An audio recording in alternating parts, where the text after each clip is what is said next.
أعوذ بالله من الشيطان الرجيم. بسم الله الرحمن الرحيم.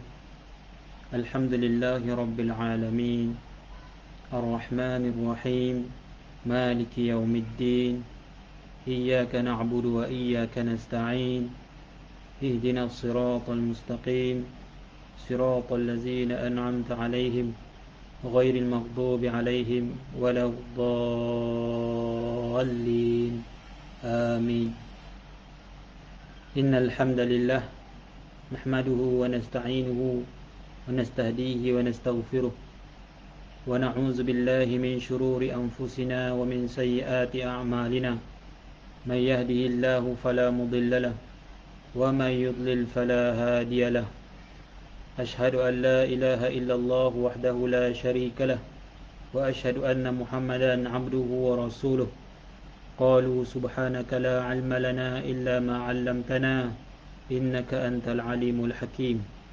قال رب اشرح لي صدري ويسر لي أمري واحلل عقدة من لساني يفقه قولي. أما بعد. Assalamualaikum warahmatullahi wabarakatuh. Alhamdulillah. Pertama sekali marilah kita merafakkan kesyukuran kehadrat Allah Subhanahu wa taala kerana pada malam yang mulia ini sekali lagi kita dapat dipertemukan semula dalam sesi ruangan kuliah tafsir Al-Quran. Alhamdulillah, pada malam ini kita syukur setinggi-tinggi kepada Allah Subhanahu Wa Taala, kita telah masuk ke tahun baru Hijriyah, iaitu kita dah masuk pada tahun 1443 tahun Hijriyah. Ini bermakna mengenangkan peristiwa hijrah baginda Nabi SAW selama 1443 tahun Hijriyah, peristiwa hijrah Nabi SAW. Dan dalam negara kita dikenali sebagai Ma'al Hijrah lah. Tahun baru Ma'al Hijrah. Selamat tahun baru kepada tuan-tuan, puan-puan yang bersama dalam siaran langsung ini. Mudah-mudahan Allah Subhanahu Wa Taala menerima segala amal-amal soleh kita pada tahun lepas dan memberikan kita keazaman, kekuatan untuk mengambil semangat hijrah seperti mana yang diletakkan tarikh tahun hijrah ini oleh Sayyidina Umar Al-Khattab radhiyallahu anhu, yang mana para sahabat telah bermusyarat untuk meletakkan kalender hijrah bagi umat Islam. Lalu para sahabat tidak memilih pada tarikh baginda Nabi SAW dilahirkan, tidak pula pada tarikh-tarikh yang lain, tetapi dipilih pada peristiwa bagaimana Islam itu telah mula berkuasa, iaitu peristiwa hijrah baginda Nabi SAW. Ini memperingatkan kita tentang peristiwa hijrah baginda Nabi SAW. Dan dalam kehidupan kita juga, kita hendaklah selalu tajdid atau memperbaharui diri kita. Hari ini insya-Allah lebih baik daripada semalam. Tahun ini lebih baik daripada tahun selepasnya. Mudah-mudahan segala peristiwa-peristiwa pada tahun yang lepas akan dijadikan muhasabah pada diri kita untuk memperbaikkan amalan kita mulai pada malam inilah, tahun baru ini.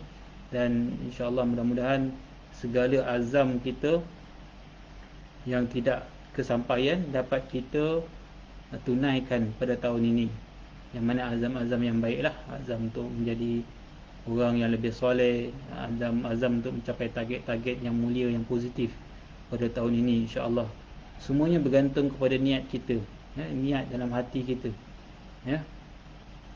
Jadi mudah-mudahan Allah Subhanahu Wa Taala menerima segala doa kita, ya. Ada yang doa tadi akhir tahun dan doa awal tahun tadi, ini kita telah amalkan tadi.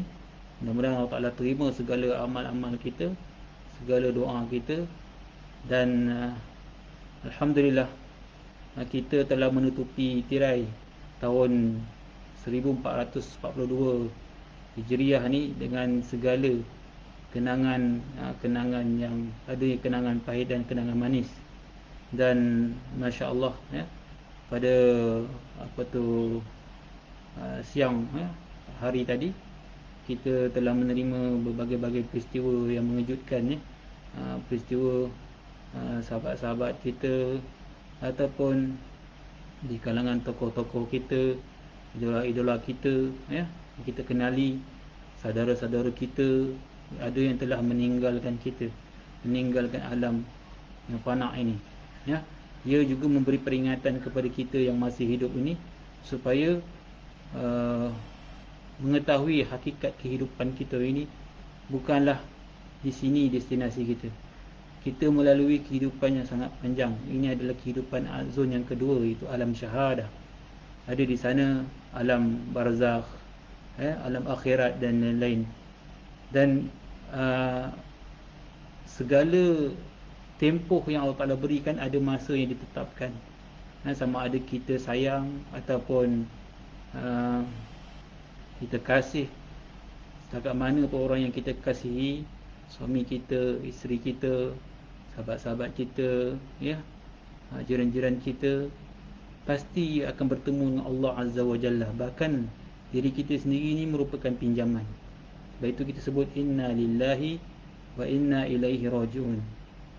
Kita ni datang daripada Allah, kita ni milik Allah. dan kepada Allah lah kita akan kembali. Kalimah yang bukan sahaja dengan kalimah yang spontan kita ucapkan bila berlaku musibah, tetapi Allah Ta'ala nak bagi kita sedar diri kita bahawasanya kita bukan siapa-siapa di dunia ini. Sebab itu kita kena lihat kembali tujuan kehidupan kita. Berbahagialah orang-orang yang di hujung usia mendapat husnul khatimah, seperti mana disebut oleh baginda Nabi SAW, Al-kayyisu man dana nafsahu wa amila lima ba'dal maut. Orang yang bijak adalah orang yang sentiasa mempersiapkan amalannya selepas dia mati, apa yang dia akan bawa. Seperti mana Allah Ta'ala sebut, wa tazawwadu fa inna khairaz zadi taqwa. Hendaklah kamu berbekal-bekal kerana sebaik-baik bekalan adalah takwa. Itulah yang kita akan bawa. Harta kita, anak, isteri kita, semua yang kita akan tinggalkan. Tetapi yang akan kita bawa adalah amal soleh kita dan hati yang salim.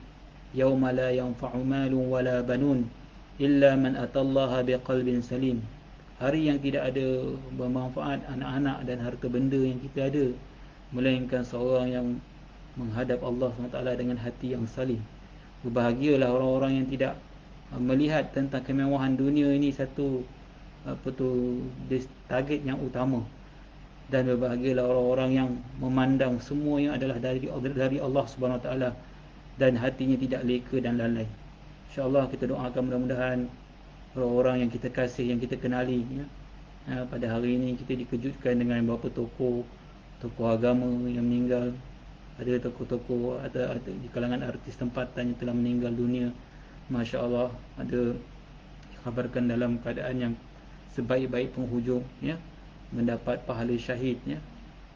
Mudah-mudahan Allah SWT menjentik hati kita supaya tidak leka dalam kehidupan kita. Macam mana cara sekalipun kita ni, kedudukan kita sekalipun, kita tak tahu siapa kita di sisi Allah SWT, sehinggalah kita melihat kepada hujung amalan kita. Seperti itu kita jangan judge dan hukum orang. Kita dikehendaki untuk berdakwah dan terus berdakwah. Kita tidak tahu masa depan seseorang itu bagaimana penghujung mereka. Sebab itu dalam hadis ada satu bab Imam Bukhari mata al-a'malu bi khawatimiha. Amalan itu bergantung pada penghujung dia, bagaimana dia berakhir. Bagaimana dia berakhir, dan disebut dalam hadis yang keempat Arba'in Nawawi. Ada di kalangan kamu, kata Nabi SAW, yang beramal dengan amalan ahli syurga, tetapi pada hujung usianya tiba-tiba dia beramal dengan amalan ahli neraka, lalu dia mati, lalu dia masuk dalam neraka Allah Azza wa Jalla, wal'iyazu billah. Dan ada di kalangan kamu yang beramal dengan amalan ahli neraka, lalu apabila dia nak meninggal dunia, dia beramal dengan amalan ahli syurga.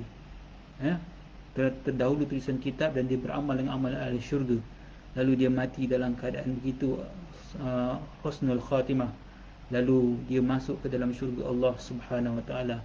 Itulah rahsia Allah, 1001 rahsia Allah Subhanahu wa ta'ala. Allah merahmati para hambanya, dan Allah mengasihi para hambanya yang bersungguh-sungguh memohon hidayah Allah Subhanahu wa ta'ala. Mudah-mudahan Allah Subhanahu wa ta'ala merezekikan kita semua husnul khatimah dalam kehidupan kita, sebaik-baik penghujung. Dan ini adalah permulaan tahun baru, semangat baru. Pasti kita mempunyai keazaman yang tinggi, dan kita doakan satu doa yang sepatutnya kita panjatkan bersungguh-sungguh, supaya kita direzekikan untuk istiqamah dalam amalan. Satu yang sangat berat, satu yang susah untuk kita konsisten adalah istiqamah. Mudah-mudahan Allah Ta'ala berikan kita istiqamah atas jalan hidayah ini terus menerus. Kalau kita cintakan ilmu, kita minta Allah SWT memberikan kita perasaan cintakan ilmu sampai bila-bila. Kalau kita cintakan melakukan amal-amal soleh, kita minta Allah SWT mencampakkan perasaan ini sehingga kita menghembuskan nafas yang terakhir. Mudah-mudahan Allah SWT memberikan kemudahan dalam kehidupan kita. InsyaAllah pada malam ini kita akan lanjutkan kembali kuliah tafsir Al-Quran. Kita telah sampai pada ayat yang ke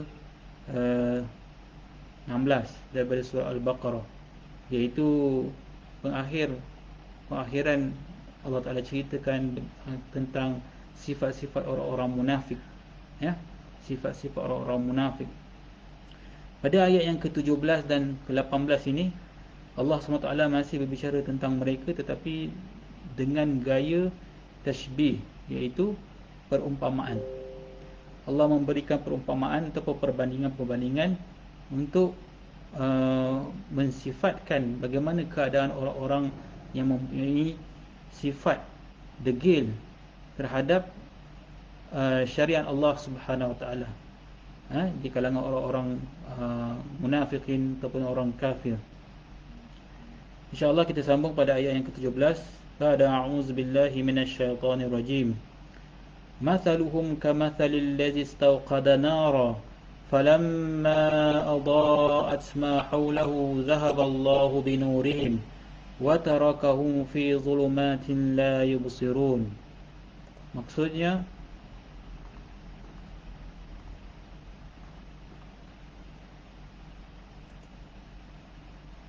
perbandingan hal mereka, yakni golongan yang munafik itu, samalah seperti orang yang menyalakan api.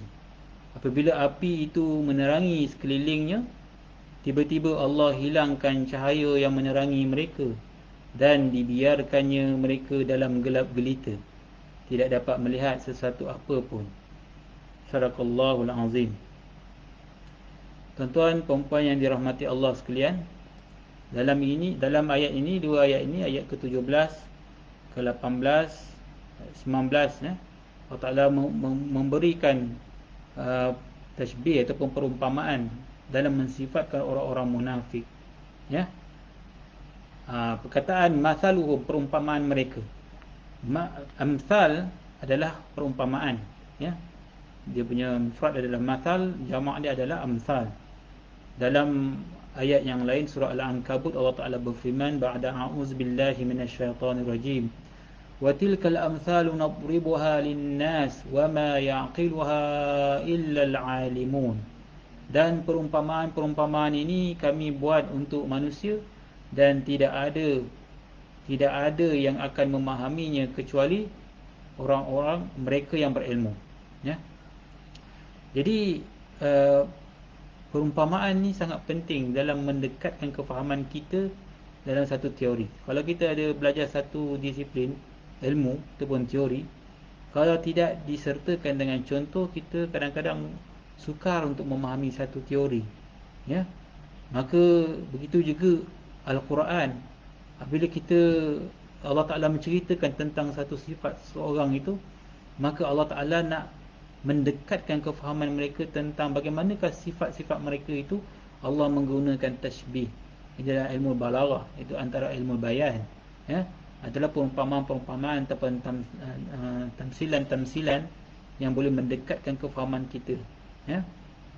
Kalau orang-orang lama kita dahulu suka berkias-kias dalam, kalau kita tengok dalam syair-syair orang Melayu lama dahulu, mereka suka berkias, mereka suka berpantun, menggunakan perumpamaan-perumpamaan begini. Ini menunjukkan keindahan bahasa. Ini pun satu menunjukkan kesenian ataupun keindahan sesuatu bahasa itu, menggunakan perumpamaan ataupun kiasan. Yang mana hari ini kalau kita tengok orang muda sekarang ni dah tak banyak menggunakan istilah-istilah ataupun perumpamaan analogi-analogi begini untuk menguatkan lagi hujah kita ataupun untuk mengindahkan lagi bahasa seorang yang sedang bertutur.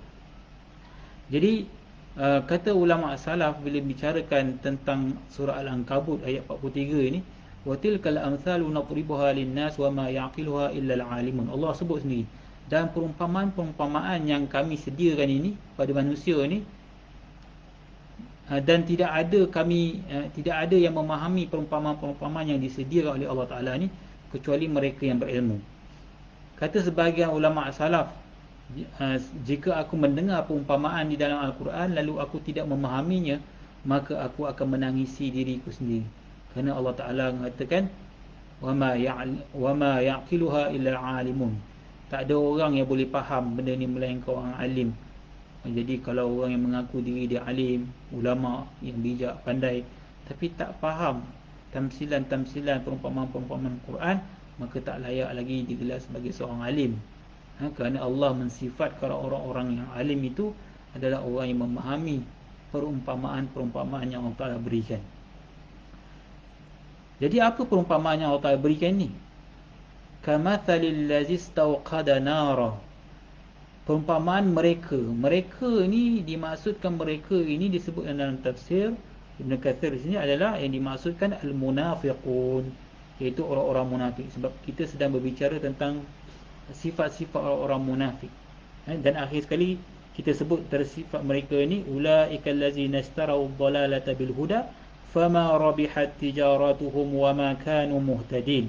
Mereka itulah orang-orang yang membeli kesesatan dengan petunjuk, maka tidaklah beruntung perniagaan mereka dan tidaklah mereka mendapat petunjuk.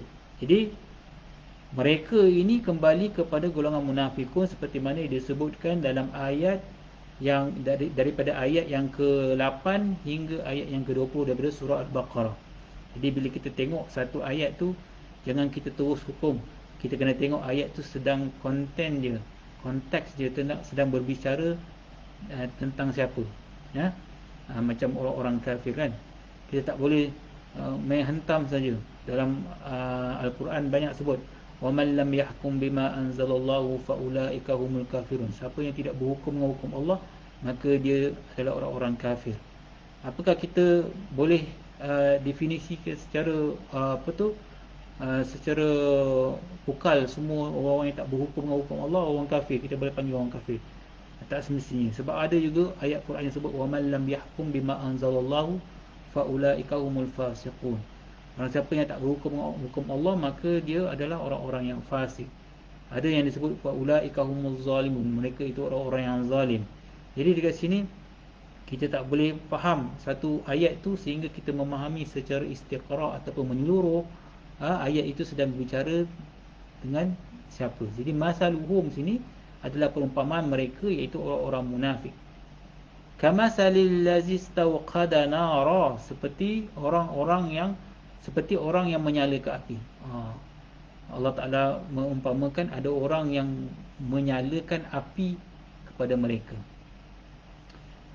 Jadi perumpamaan ini kalau kita tengok dalam tafsir ini, kata Ibn Kathir rahimahullah, adalah kalimah syahadah, bahawasanya yang menyalakan api itu adalah baginda Nabi SAW yang membawa panju wahyu. Dan baginda Nabi SAW mengajarkan kalimat tauhid, kalimat syahadah kepada manusia ini. Jadi kalimat syahadah itu adalah api yang sifatnya adalah seperti cahaya yang memberi petunjuk atau hidayah, ya.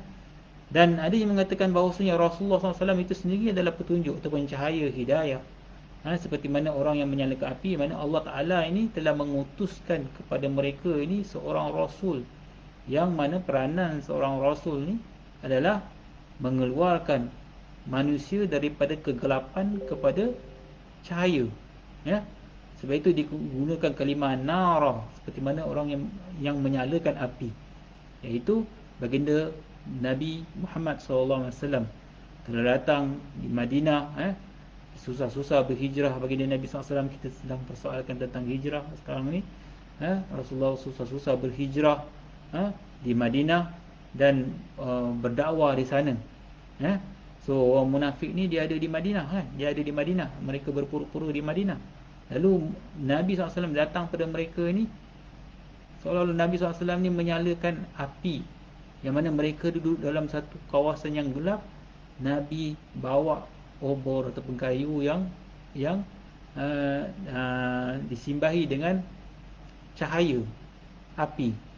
Inilah perumpamaan, iaitu Rasulullah SAW membawa hidayah daripada kalimah-kalimah Al-Quran, membawa petunjuk pada diri mereka. Kemudian ayatnya seterusnya, falamma adaa'at ma hawlahu dhahaba Allahu binurihim wa tarakahum fi zulumatin la yubsirun. Apabila api itu menerangi sekeliling mereka, sekelilingnya, tiba-tiba Allah hilangkan cahaya yang menerangi mereka. Apabila Nabi SAW berdakwah pada mereka, yang mana Nabi SAW telah berdakwah dengan sejelas-jelas dakwah, tidak ada sedikit pun keraguan. Yang mana cahaya itu, kalau kita tengok kebenaran itu, sifatnya adalah terang, tidak ada satu kekeliruan dan kesamaran sedikit pun. Itulah maksudnya zahab adha'at ma haulahu, cahaya yang telah menerangi, yang tidak ada lagi kesamaran pada cahaya itu, yang telah menerangi mereka. Hakikat kebatilan dan kebenaran itu sangat jelas diterangkan oleh baginda Rasulullah SAW daripada kitab yang diturunkan ke atas baginda, iaitu Al-Quran, yang telah menerangi mereka, iaitu orang-orang munafik. Mana tidaknya mereka mendengar tazkirah ataupun kuliah baginda Nabi SAW. Mereka menyaksikan tubuh badan Nabi SAW. Mereka menyaksikan mukjizat kepada Nabi, ke atas Nabi SAW, yang mana mereka tidak boleh mengalahkan mukjizat itu berupa ayat-ayat Quran, yang mana mereka tidak boleh menandingi pun. Kita dah sebut pada ayat sebut ni, fa'tu bi suratin min mithlih, satu ayat ataupun bahkan satu huruf pun mereka tidak boleh menandingi ayat-ayat Quran, kehebatan ayat-ayat Quran. Mereka telah menyaksikan kemukjizatan ini, dan mereka tidak boleh menewaskan bahasa-bahasa Al-Quran, kualiti-kualiti bahasa Al-Quran. Itulah maksudnya adha'at ma haulahu, telah terang pada mereka itu kebenaran.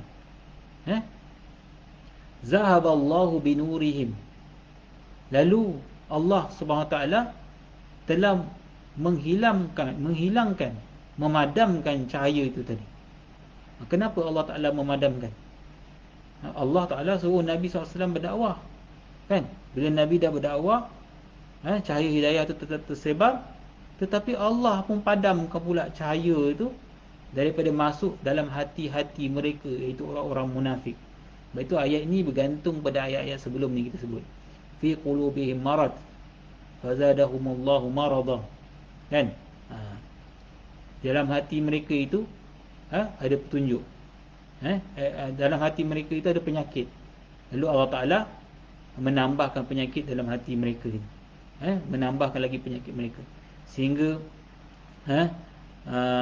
hati mereka tidak tertutup daripada kebenaran, penglihatan mereka tertutup daripada kebenaran, pendengaran mereka tertutup dari kebenaran. Itulah maksudnya zahaballahu binurihim, Allah Ta'ala hilangkan cahaya yang menerangi mereka, dan wa tarakahum fi zulumatil la yubsirun, dan dibiarkan mereka dalam gelap gelita, yang mana tidak dapat melihat sesuatu pun. Kata Qatadah, dengan penerangan itu orang-orang munafik ni mendapat manfaat, iaitu mereka berpura-pura masuk Islam, dan mereka makan minum dengan orang-orang Islam, makan sembilan orang Islam, beriman, menzahirkan keimanan, dan mereka menikahi para wanita. Padahal orang kafir tak boleh menikahi para wanita, tapi mereka menzahirkan keimanan. Mereka dapat manfaat-manfaat itu. Mereka dipertahankan nyawa mereka, darah mereka, kerana mereka berpura-pura masuk Islam, dan mereka mendapat warisan-warisan, dapat harta rampasan perang, dan mereka mendapat manfaat-manfaat itu. Itu maksudnya adha'at ma haulahu. Ada yang dikatakan maksudnya cahaya itu ataupun manfaat berada dalam agama Islam tu mereka telah dapat, tapi di akhirat kelak Allah mengambil cahaya itu dan membiarkan mereka dalam kegelapan. Mereka rasa mereka beruntung masa hidup, mereka memperdayakan orang beriman, tapi di akhirat nanti Allah Ta'ala mengambil cahaya itu dan mereka berada dalam kegelapan dan tidak akan termasuk di kalangan orang-orang mukmin. Sebab itu tuan-tuan, bahaya tuan-tuan kalau kita tidak bersyukur dengan panca indera yang Allah berikan kepada kita. Penglihatan kita, percakapan kita, ria rasa yang ada dalam hati kita ni, semuanya ada peranan-peranannya dalam kita menerima hidayah Allah Azza wa Jalla. Ada orang mungkin matanya buta, ada orang mungkin bisu, tapi kalau hatinya bersih, hatinya celik, dan dia sangat menjaga hubungan dengan Allah Azza wa Jalla, tidak mustahil dia menjadi orang yang lebih hebat daripada orang yang celik matanya.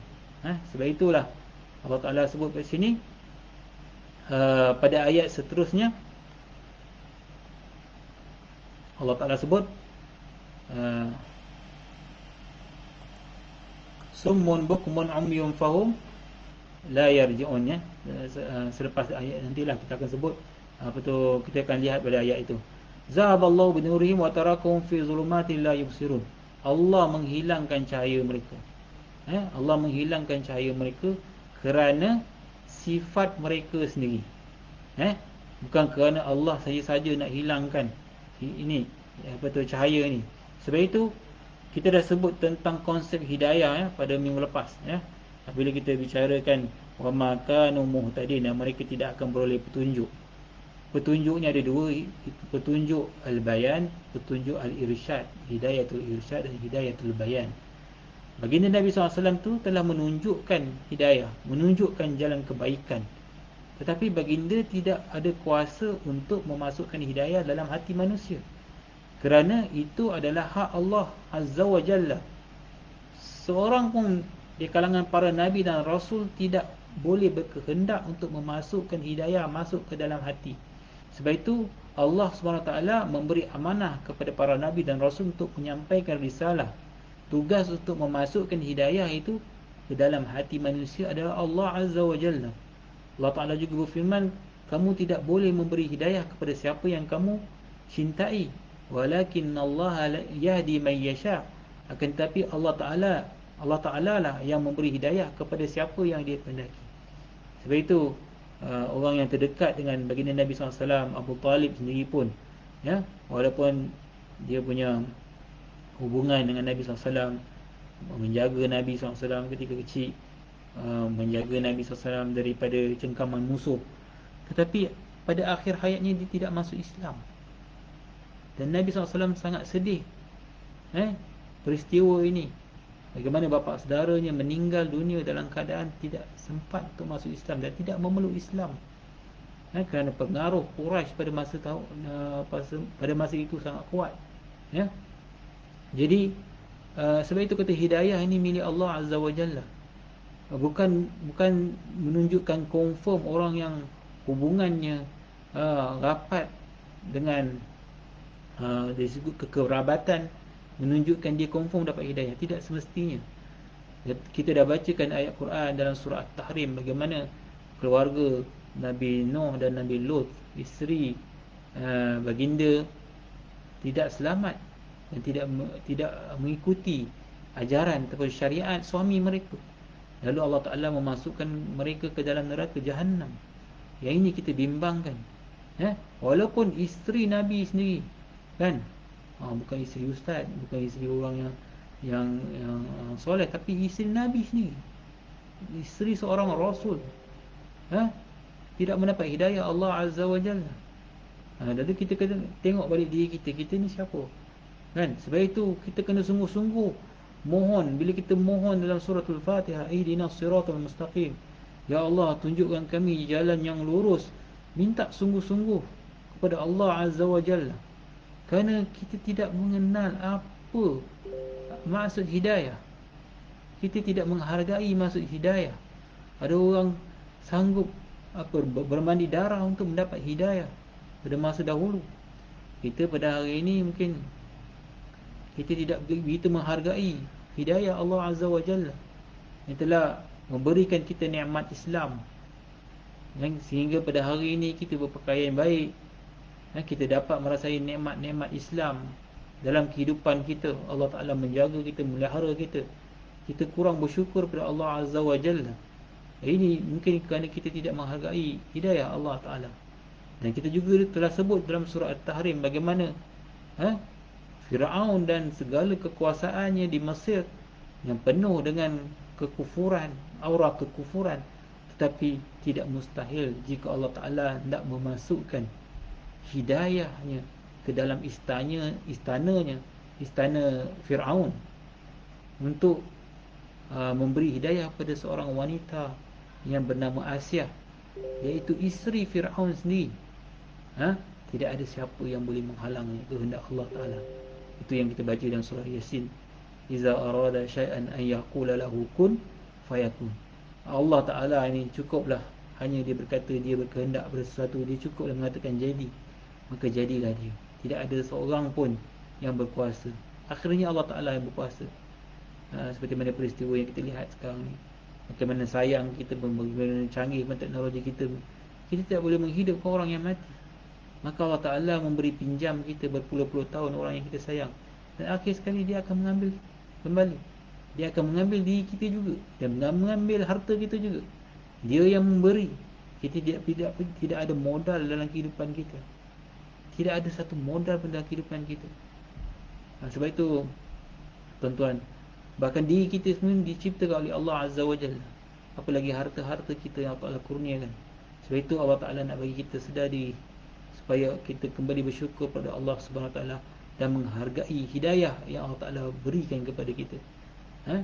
Sebab bila kita ada sifat sombong dan takabur, macam mana sifat-sifat orang-orang munafik yang tidak mengaku kesilapan mereka, dan hati mereka telah keras dan tidak bertaubat pada Allah Azza wa Jalla, Allah Ta'ala akan memadamkan cahaya hidayah yang ada di sekeliling kita.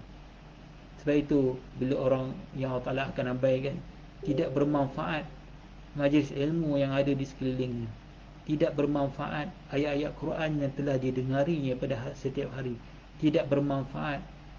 Kita jangan sampai peringkat ini. Tidak bermanfaat apa yang baik yang ada di sekeliling kita, kalau kita sendiri tidak mahu mengejar hidayah, kalau kita sendiri tidak mahu fokus pada apa yang Allah Ta'ala nak sampaikan kepada kita. Kita takut-takut ayat ini kena pada kita. Zahaballahu binurihim wa tarakahum fi zulumatin la yubsirun. Allah akan meninggalkan, Allah Ta'ala akan memadamkan cahaya itu daripada memasuki hati kita. Wal'iyazubillah. Ayat ini bicara tentang, sebab itu kadang-kadang kita ni keras nak berubah. Kenapa kita ni susah nak berubah? Mungkin kerana dosa-dosa kita yang lepas, kita lupa untuk minta ampun pada Allah Azza wa Jalla.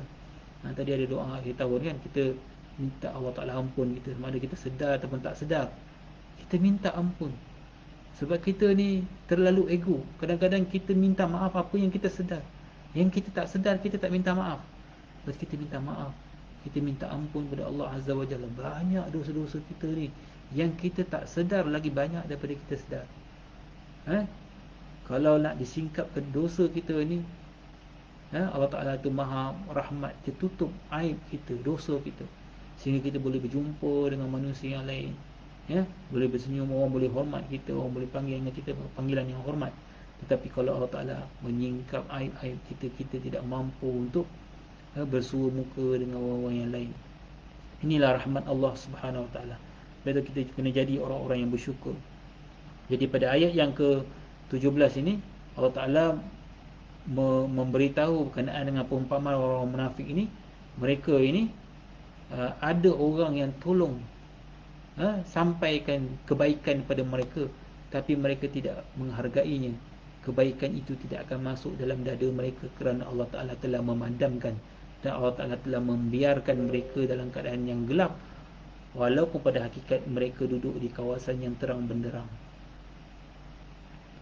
Seterusnya, tuan-tuan perempuan yang dirahmati Allah, kita berpindah pada ayat yang ke-18. Allah SWT berfirman, Summun bukmun umyun fahum la yarji'un. Ini kemuncaknya. Ini natijahnya daripada ayat yang ke-17. Maksudnya mereka seolah-olah orang yang pekak, bisu dan buta.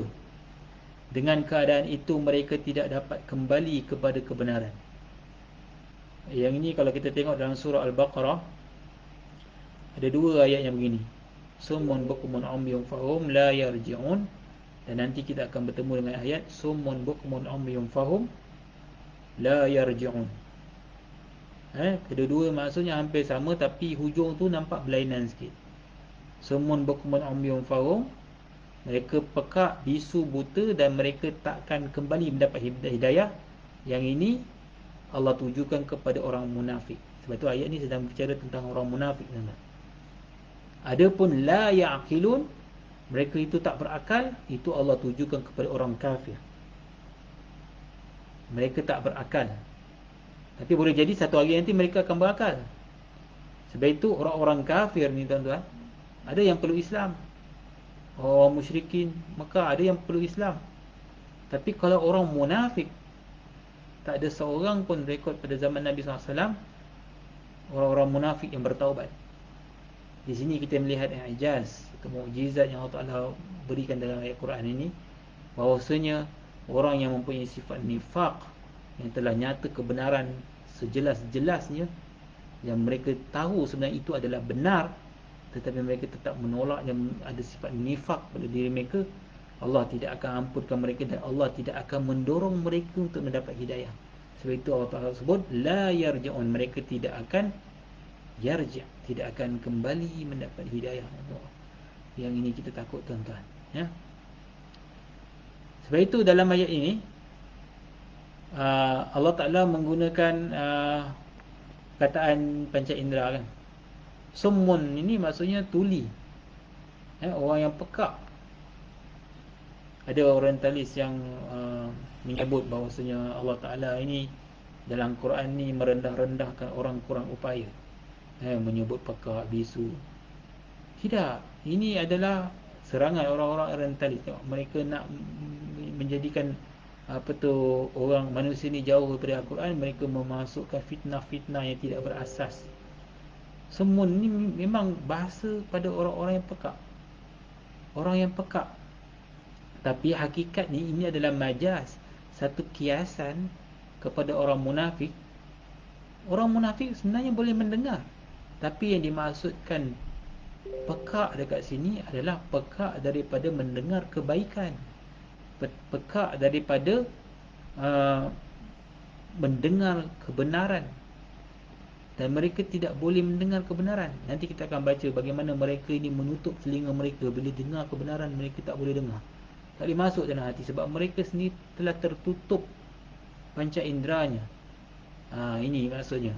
Bukan kerana hakiki mereka pekak, mereka masih lagi boleh mendengar, tapi mereka pekak ataupun tuli dari mendengar kebaikan. Mereka tidak boleh mendengar kebaikan. Itu maksudnya. Bukmun adalah bisu. Orang yang bisu ni tak boleh nak bercakap, bertutur dengan orang. Dan kalau bahasanya tidak boleh difahami secara bunyi kan, mesti dia menggunakan bahasa isyarat. Tu maksudnya orang bisu. Tapi maksud bisu kat sini bukan bisu hakiki. Bukan maksud orang munafik ni semuanya bisu, tapi tidak. Maksud kat sini adalah bisu daripada bercakap hal-hal yang benar. Tidak ada satu pun perkataan mereka ini mereka cakap yang benar, dan mereka telah menjadi bisu daripada bercakap hal-hal yang benar. Yang Allah jadikan mereka begini kerana mereka telah menanamkan sifat ragu terhadap syariat Islam setelah mereka mengetahuinya, ya. Dan yang tiga adalah umyun. Umyun ini buta. Buta ni bukan dari segi hakiki mereka ni, hakikat mereka ni buta, tetapi maksud buta ni dari segi majazi. Dari segi apa, dari segi majazi lah, maksudnya mereka ini buta daripada melihat kebenaran, tak boleh nampak dah kebenaran. Sebab itu mereka tak faham-faham. Nanti kita akan tengok bagaimana sifat mereka ni. Nanti ada mereka persoalkan konten-konten dalam Quran, seperti mana mereka mempertikaikan perumpamaan-perumpamaan seperti nyamuk, lalat, laba-laba dalam Quran. Mereka bukan nak tengok maksud yang tersirat daripada perumpamaan itu, tapi mereka pertikaikan perumpamaan itu. Nampak tak? Bagaimana Allah Ta'ala menutup mereka ini daripada mendapat kebenaran. Mereka menjadi dungu. Samalah sekarang ni. Jangan kita mendungukan diri kita dengan mempersoalkan benda-benda yang tak patut. Musim-musim Covid ni kan, semua orang dalam keadaan struggle nak jaga kesihatan kita. Pihak pemerintah pun bersungguh-sungguh untuk memberi yang terbaik kepada rakyat kan. Jangan kita menyalah-nyalahkan benda takdir Allah Subhanahu Wa Taala yang menurunkan ujian kepada kita. Jangan kita asyik menyalah-nyalahkan manusia. Perkara yang telah ditakdirkan Allah Ta'ala seperti ajar, Ajal dan maut di tangan Allah Azza wa Jalla. Kita boleh berusaha dan kita tidak tahu apa yang akan terjadi pada masa akan datang.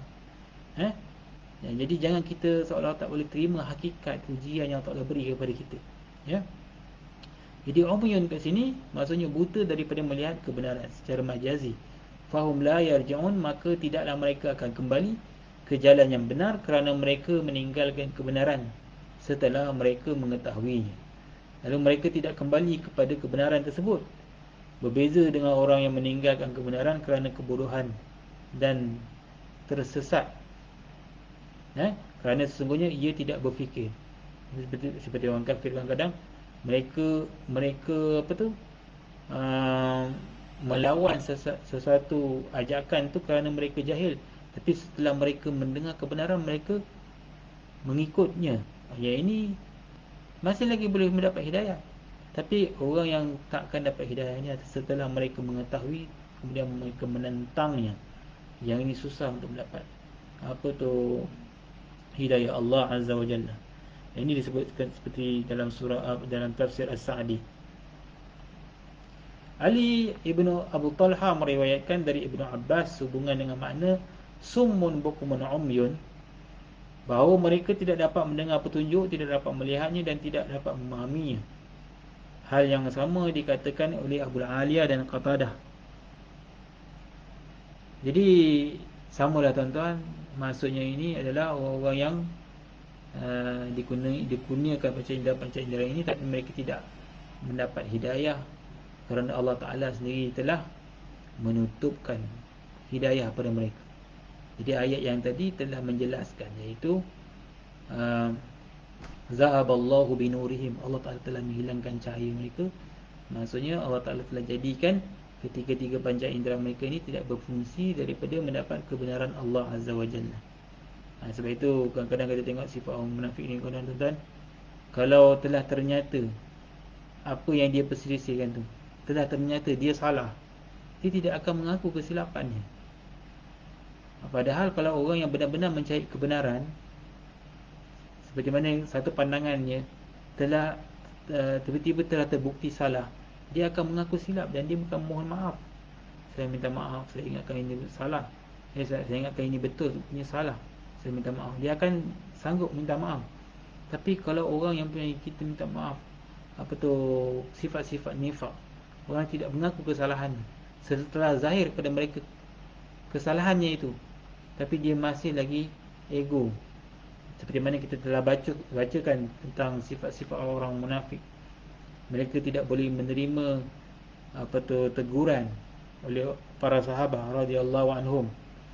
Lalu Allah Ta'ala jadikan hati mereka keras. Tidak boleh dinasihati. Jadi bila mereka berterusan begitu, maka hati mereka telah berkarat, telah menjadi hitam. Noda hitam telah banyak. Kerana mereka tidak pernah mengaku kesilapan mereka, dan mereka kurang beristighfar, tidak beristighfar pada Allah Azza wa Jalla, tidak mohon ampun pada Allah Ta'ala dengan jiwa ikhlas. Jadi maka mereka mendapatlah penyakit ini, sumun bukmun umyun fahum la yarji'un. Jadi itu satu perumpamaan yang menarik kita telah baca daripada ayat surah Al-Baqarah ini, ayat ke-17 dan 18. Dan insya-Allah kita akan sambung satu lagi perumpamaan yang Allah berikan pada ayat yang ke-19 pada minggu yang akan datang. Mudah-mudahan Allah Ta'ala memberikan kita kefahaman yang baik terhadap ayat-ayat yang kita telah bacakan sebentar tadi. Dan mudah-mudahan kita dapat pengajaran bahawasanya jangan berterusan sanksi, ataupun jangan kita berterusan dalam melakukan dosa tanpa kita mohon ampun kepada Allah Azza wa Jalla. Kerana bila kita tidak mohon ampun kepada Allah Azza wa Jalla terhadap dosa-dosa kita, maka noda hitam itu akan kekal dalam hati kita, yang akan menyebabkan dia menjadi dinding daripada cahaya petunjuk akan masuk ke dalam hati kita. Dan kita bimbang-bimbang Allah Ta'ala boleh menghilangkan cahaya petunjuk itu apabila dia tidak dapat masuk ke dalam hati kita kerana penyakit-penyakit hati yang ada.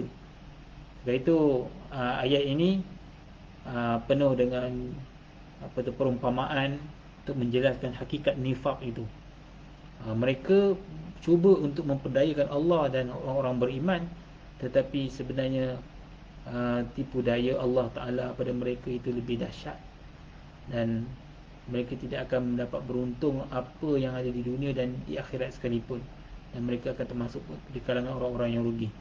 Mudah-mudahan kita dapat istifadah atau faedah daripada perkongsian pada malam ini. InsyaAllah dengan semangat hijrah ini kita bersungguh-sungguh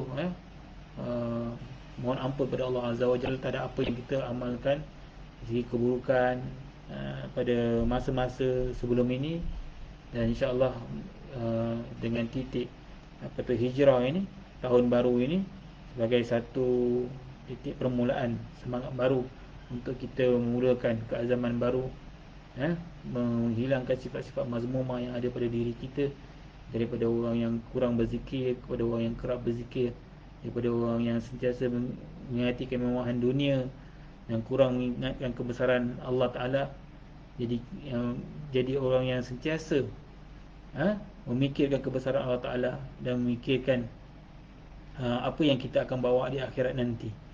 Nescaya Allah Ta'ala akan jadikan kita orang-orang yang celik mata hati kita daripada melakukan amal-amal salih, insyaAllah. Kita akan sambung pada minggu hadapan. A'udzubillahi minasyaitonirrajim. Bismillahirrahmanirrahim. Alhamdulillahirabbil alamin, wassalatu wassalamu ala asyrafil anbiya'i wal mursalin wa ala alihi wa sahbihi ajmain. Allahumma inna nas'aluka 'ilman nafi'an wa rizqan thayyiban wa 'amalan mutaqabbala. Allahumma arinal haqqa haqqan warzuqna ittiba'ah wa arinal batila batilan warzuqna ijtinabah. Rabbana atina fid dunya hasanah wa fil akhirati hasanah wa qina azaban nar. Sallallahu ala Muhammad wa ala alihi wa sahbihi wasallam. Walhamdulillahirabbil alamin. Aqulu qawli hadza wa astaghfirullah li wa lakum. Wabillahi taufiq wal hidayah. Wassalamualaikum warahmatullahi taala wabarakatuh.